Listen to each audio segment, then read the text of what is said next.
నమస్తే.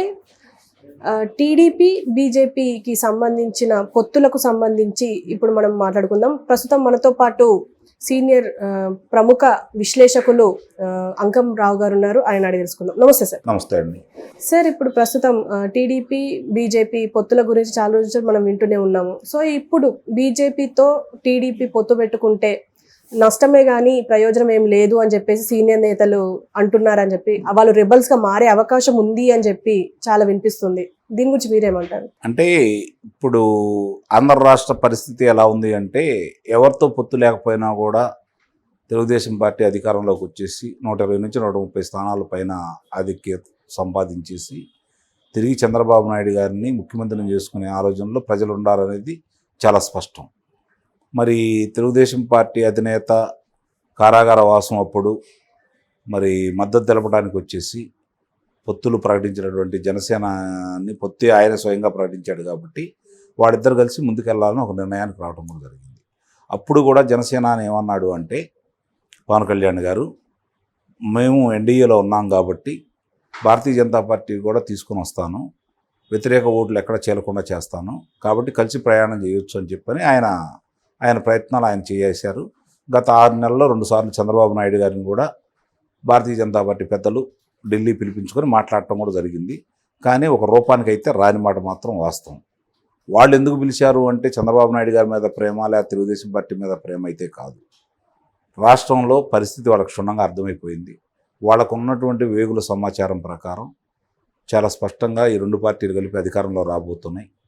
ఈ 2 కలిపి రమారమి 120 స్థానాల దాకా గెలుస్తుందనే అభిప్రాయం వాళ్ళకు వచ్చిన తర్వాత మాత్రమే ఈరోజు వాళ్ళు చంద్రబాబు నాయుడు గారిని కూడా పిలిపించుకున్నారు. పిలిపించుకున్న తర్వాత సహజంగానే పొత్తులు అన్న తర్వాత త్యాగం చేయాలి. త్యాగం చేయాల్సింది ఎవరు? తెలుగుదేశం పార్టీ. ఇప్పుడు వాళ్ళకి ఏదన్నా 10%, 20%, ఒక 10 మంది శాసనసభ్యులు ఉంటే ఇంకో 10 అడగడానికి అవకాశం ఉంటుంది. కానీ కేంద్రంలో అధికారంలో ఉన్నాం, వ్యవస్థలు మా చేతుల్లో ఉన్నాయి, వ్యవస్థల వాళ్ళ అధిపత్యంలో ఉన్నాయి కాబట్టి ఎన్నికల్లో ఏ విధంగా చేయాలి, దేశవ్యాప్తంగా వాళ్ళు ఏ విధంగా కబళించకుండా వస్తుంది చూస్తూనే ఉన్నారు. ఇక్కడ కూడా వాళ్ళు తెలుగుదేశం పార్టీ బలహీనపడిద్ది, మనం బలపడదామని చెప్పని ఇప్పుడు దాకా చూశారు. కానీ రోజు రోజుకి వాళ్ళు బలహీనపడితే తెలుగుదేశం పార్టీ బాగా బలపడిన కారణంగా ఈరోజు తెలుగుదేశం పార్టీతోటి సైజుతోటి ముందుకెళ్ళి తిరిగి మళ్ళీ ఆంధ్ర రాష్ట్రం నుంచి శాసనసభలోను లోక్సభలోను వాళ్ళ పార్టీని ప్రాతినిధ్యం వహించాలని చెప్పని వాళ్ళు భావిస్తున్నమాట మాత్రం వాస్తవం. ఇక్కడ 2 విషయాలు దృష్టిలో పెట్టుకుంటే, తెలుగుదేశం పార్టీతోటి భారతీయ జనతా పార్టీ కలవటం అనేది భారతీయ జనతా పార్టీకి ఉపయోగపడే మాట వాస్తవం. అలాగే తెలుగుదేశం పార్టీ ఎంతో కొంత నష్టపోయేది మాత్రం వాస్తవం.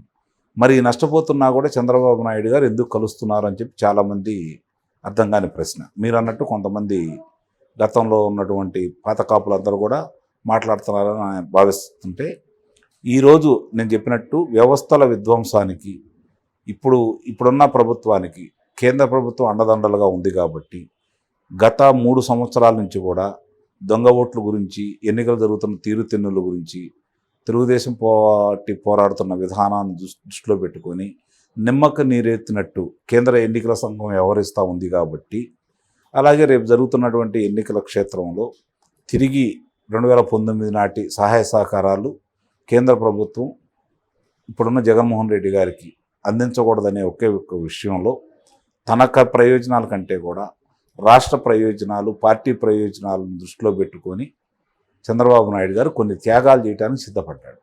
కొన్ని స్థానాలు పోగొట్టుకోవడానికి కూడా సిద్ధపడ్డారు అనేది మాత్రం సుస్పష్టం. అయినా సరే ఇంకా భారతీయ జనతా పార్టీ కొంచెం దూబూచులు ఆడుతుంది కాబట్టి పార్టీ శ్రేణుల్లోనూ ప్రజల్లోనూ ఒక అసహనం ఉంది. ఈరోజు ఆంధ్ర రాష్ట్ర పరిస్థితికి జగన్మోహన్ రెడ్డి గారు ఇంత విచ్చలవిడిగా ఈ యొక్క పరిపాలన చేయటానికి, ఈ విధమైనటువంటి ఆటవికంగా ప్రజలను ఇబ్బంది పెట్టడానికి నిస్సందేహంగా కూడా భారతీయ జనతా పార్టీ కారణం అనే విషయం మాత్రం ప్రజలు కూడా, పార్టీ శ్రేణులు కూడా వాళ్ళ మనసులో అన్నమాట మాత్రం వాస్తవం, అది కాదనలేని సత్యం. మరి దీనివల్ల తెలుగుదేశం పార్టీకి ఉపయోగమా నష్టమా అంటే, రాష్ట్ర ప్రయోజనాలు మాత్రమే దృష్టిలో పెట్టుకొని రేపు తిరిగి అధికారంలో రాబోతుంది, కేంద్రంలో అధికారంలో రాబోతుంది కాబట్టి మనం వాళ్ళతో కలిసి ఉంటే రాష్ట్ర ప్రయోజనాలను దృష్టిలో పెట్టుకొని వాళ్ళు గతంలో కలిసి ఉన్నప్పుడే 2014 నుంచి 2019 వరకు కలిసి ఉన్నప్పుడు కొన్ని ప్రయోజనాలకి అవకాశం కల్పించారు. మిగిలినాటికి మోకాలు అడ్డేశారు కాబట్టి న్యాయం చేస్తారా అని చెప్పి కొంతమంది భావిస్తున్న మాట కూడా వాస్తవమే. అంటే ఆ రోజు మనకు న్యాయం చేయని వాళ్ళు ఈరోజు మనకు న్యాయం చేస్తారని చెప్పి భావిస్తున్న మాట కూడా వాస్తవమే. కానీ ఆ రోజు పరిస్థితులు వేరు, ఈ రోజుల పరిస్థితి వేరు. వ్యవస్థలు వాళ్ళ చేతిలో పెట్టుకుని వాళ్ళు ఏ విధంగా చేస్తున్నారో మనం చూస్తూనే ఉన్నాం. ఈరోజు చంద్రబాబు నాయుడు గారిని తీసుకుని 53 రోజులు కారాగారంలో పెట్టినప్పుడు మరి కేంద్రం ఎలా వ్యవహరించిందో కూడా మనం చూస్తూనే ఉన్నాం. ఇవన్నీ దృష్టిలో పెట్టుకున్న తర్వాత తన ప్రజల్ని ఎన్నికల్లో రేపు జరగబోయే ఈ రాక్షస ప్రభుత్వానికి వాళ్ళు చేతిలో ఉన్నటువంటి వ్యవస్థలను చేతిలో పెట్టుకొని కార్యకర్తలు బలి కాకూడదు, తన రాష్ట్ర ప్రజలు ఇబ్బందులు కాకూడదు అనే ఒకే ఒక్క ఉద్దేశంతో మాత్రమే చంద్రబాబు నాయుడు గారు వాళ్ళతో కలిసి ముందుకెళ్తున్నారని అయితే నేనైతే భావిస్తున్నాను. అంటే ఇప్పుడు ప్రస్తుతం అంటే కేసుల నుంచి తప్పించుకోవడానికే బీజేపీతో పొత్తులకు వెంపర్లాడుతున్నారు చంద్రబాబు నాయుడు అని చెప్పేసి కొంతమంది వాదన. వెంపర్లాడుతున్నారంటే చంద్రబాబు నాయుడు గారు వెళ్ళి ఢిల్లీలో 2-3 రోజులు కూర్చొని వాళ్ళని కలవటం కోసం మేము కలుస్తానండి అని చెప్పని ఎదురు చూస్తుంటే 3-4 రోజులకి వాళ్ళైతే అవకాశం కాదు కదా. వాళ్ళు పిలిపించుకొని దిగిన అరగంటలోనే ఆయనతో కలిసి మాట్లాడుతున్నారంటే చంద్రబాబు నాయుడు గారిని వాళ్ళు పిలిపించుకున్నారా, చంద్రబాబు నాయుడు గారు వెళ్ళారని అర్థం చేసుకోవాలి కదా. ఇక్కడ ఇవన్నీ దుష్ప్రచారం, కావాలని చేస్తున్నటువంటి దుష్ప్రచారమే తప్ప చంద్రబాబు నాయుడు గారు ఇంతకంటే జరిగేది ఏముంది? 53 రోజులు నిర్బంధంలో పెట్టారు, అంతకంటే కొత్తగా జరిగేది ఏముంది? పోనీ న్యాయస్థానాలు ఇప్పటివరకు ఏమైనా చిన్న ఆధారం చూపించగలిగారా? కాబట్టి అదే నేను చెప్పేది, వ్యవస్థలు వాళ్ళ చేతిలో ఉండి వాళ్ళు ఏ విధంగా చేస్తున్నారో అర్థమైపోయింది. కాబట్టి మనం వాళ్ళ అవతల వ్యక్తికి కలవకూడదు, అవతల వ్యక్తికి బలం ఏ కాటికి ఏమాత్రం చిన్న అవకాశాన్ని కూడా అవతల వ్యక్తికి ఇవ్వకూడదు. రేపు పొద్దున కార్యకర్తలు బలి కాకూడదు. ఎన్నికల్లో జరుగుతున్న పరిణామాలు చూస్తూనే ఉన్నాం. తిరుపతి ఎన్నికల్లో జరిగినటువంటి విచ్చలవిడికి దొంగ ఓట్లు చూస్తూనే ఉన్నాం. ఇప్పుడు 25 లక్షల పైచిలుకు దొంగ ఓట్లు ఉన్నాయని చెప్పి భావిస్తూ ఉన్నారు. మరి ఇవన్నీ జరుగుతున్న ఈ తరుణంలో వాళ్ళని దూరం చేసుకున్నందువల్ల, అవతల వ్యక్తికి సహకరించినందువల్ల ప్రాణహాని లేకుండా, నష్టం లేకుండా రాష్ట్రానికి రేపు పొద్దున వాళ్ళు ఒకవేళ గెలుస్తారు, అందుట్లో వాళ్ళు లేకపోతే ఇంకెక్కువ స్థానాలు వస్తాయి తెలుగుదేశం పార్టీకి. అలాగే నేను చెప్పినట్టు 160 స్థానాల దాకా ఈ కూటమికి వస్తాయి. కానీ ఆ తర్వాత పరిపాలన సజావుగా సాగనిస్తారా?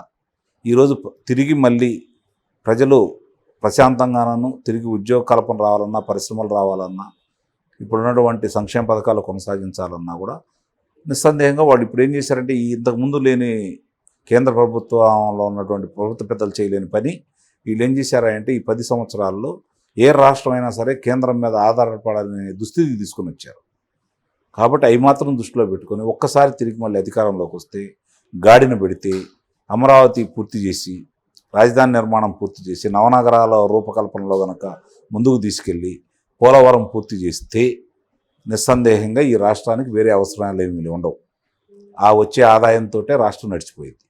దాని గురించి మాత్రమే చంద్రబాబు నాయుడు గారు తలకాయ ఉంచుకొని ఈరోజు ఒక అడుగు వెనక్కి తగ్గి పార్టీ నష్టపోతున్న కార్యకర్తలకి కొంచెం ఇబ్బంది అయినా కూడా తప్పనిసరి పరిస్థితుల్లో వాళ్ళతో కలిసి వెళ్తున్నారని అయితే నేను భావిస్తున్నాను.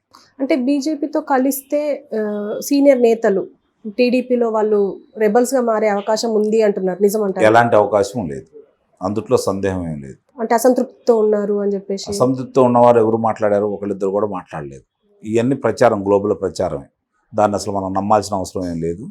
వాళ్ళందరికీ సర్ది చెప్తారు. త్యాగం చేద్దామని చెప్పి పెద్దలే మాట్లాడారు.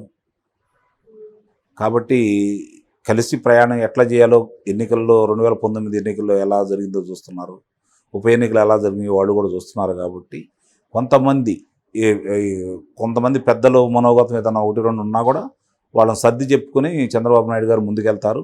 అంతిమంగా ఏందంటే చంద్రబాబు నాయుడు గారి మాటే వేదం, అందుట్లో ఎలాంటి సందేహం కూడా ఏం లేదు. ఒకవేళ వాళ్ళు ఏదైనా అసంతృప్తి ఉండడం రెబలు మాట్లాడినా కూడా వాళ్ళ గురించి పట్టిస్తున్న పరిస్థితుల్లో ప్రజలు ఉంటారో అయితే నేను భావించట్లేదు.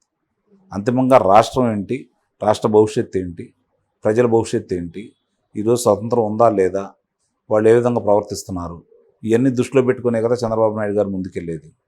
కాబట్టి ప్రజలు, రాష్ట్రం ఈ 2 దృష్టిలో పెట్టుకుని చంద్రబాబు నాయుడు గారు ముందుకెళ్తున్నారని అయితే నేను భావిస్తున్నాను.